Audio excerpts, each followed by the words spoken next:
Assalamualaikum warahmatullahi wabarakatuh. Permission to introduce myself.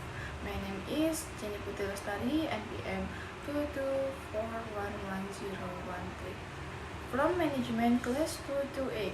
On this occasion, I will present material on the theme of risk and return. Risk.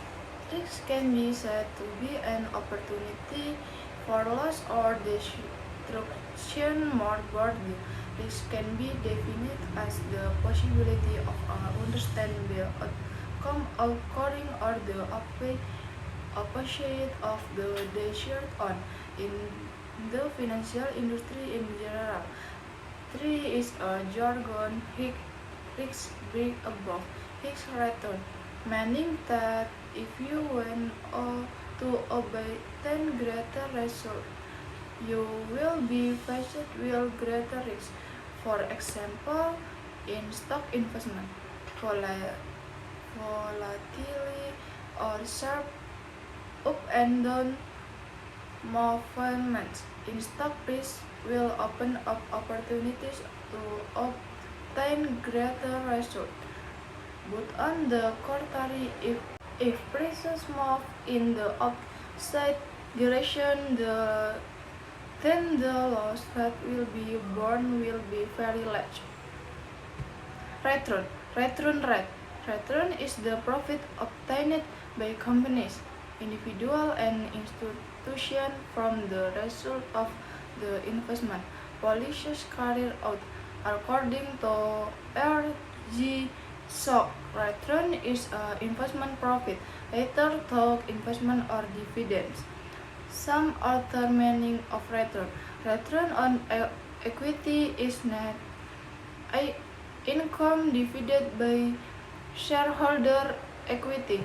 Return of capital is a untaxed cash payment to shareholders that represents the return on investment capital and not a dividend distribution. Investor reduce investment cost by the amount of the payout. Return on investment or return on investment is dividing income before tax by investment to obtain a number that reflects the relationship between investment and profit. Return on invested capital or return on investment capital is the company net income and interest expenses divided by the company total capitalization.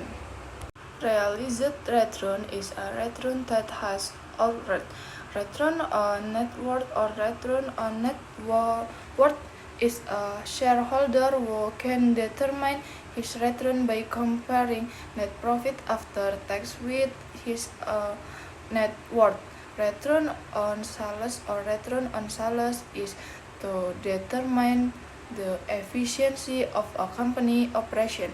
One can compare the percentage of net sales which reflect pre-tax profit against the same variable from the previous period. Expected return is the return that investors hope to obtain in the future. Relationship between understanding risk and rate of return. Risk and return are conditions experienced by company, institution, and individual in the investment decision, namely both loss and profit in an accounting period.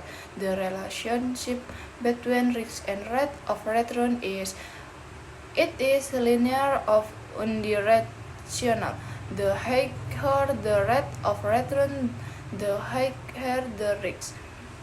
The greater the asset we place in investment decision, the greater the risks arising from the investment. Linear conditions are only possible in normal market. Investment is a method of accounting amount of funds or other resources made in time, with the aim of obtaining a certain amount of profit in the future. We invest because we want to improve prosperity, welfare, in this case in monetary welfare, both now and in the future by purchasing an asset which is expected to be resold in the future at a higher value. Broadly speaking, three are two types of assets that can be used by investment vehicles, namely 1. Real asset, namely investment made in public assets such as gold, vehicles, valuable asset, etc. 2. Financial asset, namely investment made in financial sector, such as deposit, shares, bond, mutual fund. Investment in a financial asset can be done in two ways, namely direct and indirect. Direct means that investors buy the company financial asset, not direct being shares from investment companies that have a portfolio of financial assets from other companies. The most basic thing that an investor must know is that there is a risk that always follows the return, trade-off return and risk. The meaning of H is return, also called yield, is the result obtained from an investment. This return can be in the form of a realized return. Return, also called yield, is the result obtained from an investment. This return can be in the form of a realized return that has occurred or a expected return that will occur in the future. This return usually takes the form of investors' capital gains and dividends. Risk is the opportunity of an achieving one of the investment objectives due to tiny from time to time. Three or two risks, namely risks, systematic market risks, and unsystematic risks. Risks arising from company policy. Between return and risk, there is a unidirectional or linear relationship, meaning that the greater the risk burden, the greater the expected level of return. The investment decision process is a continuous decision, ongoing process with the following stages. 1. Determining investment goals. When determining investment goals, 3 are several things that must be taken into account, namely the investment period, short, long, what target return you want to activate. 2. Determining investment policy. Investors must understanding the risk profile of each person. Whether someone is willing to take or will be invested. Investor flexibility in time to monitor investment. Knowledge of the capital market. 3. Selection of strategy, portfolio, and asset. After knowing the things in point 1 and 2 above, one can form a portfolio that is expected to be efficient and optimal. 4. Performance measurement and evaluation. Portfolio measuring the performance of the portfolio that has been formed is in accordance with the objective. Consolation. Even though fixed income financial instruments are that safe type of financial investment compared to other types of investment in the financial market, they are also not free from risks, both in the form of systematic risks and unsystematic risks.